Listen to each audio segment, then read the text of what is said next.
Tuluyan ang nakapasok sa loob ng Philippine Area of Responsibility ang binabantayang low pressure area. Kung magiging isa yung bagyo at epekto niyan sa lagay ng panahon, alamin kay Pag-asa Weather Specialist Charmaine Varilla. Magandang umaga po.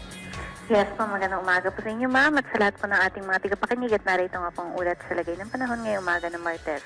Kanina alas 3 na madaling araw ay huling namataan itong low pressure area sa layong 895 kilometers east of southeastern Luzon.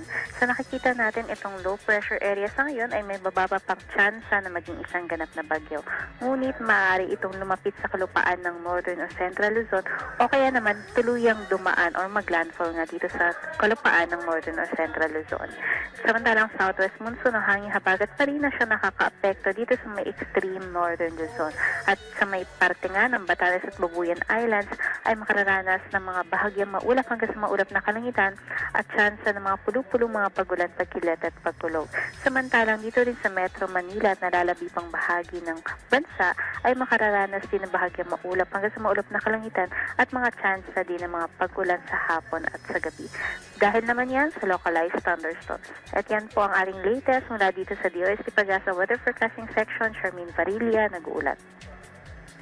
Salamat, Pag-asa Weather Specialist Charmaine Varilla.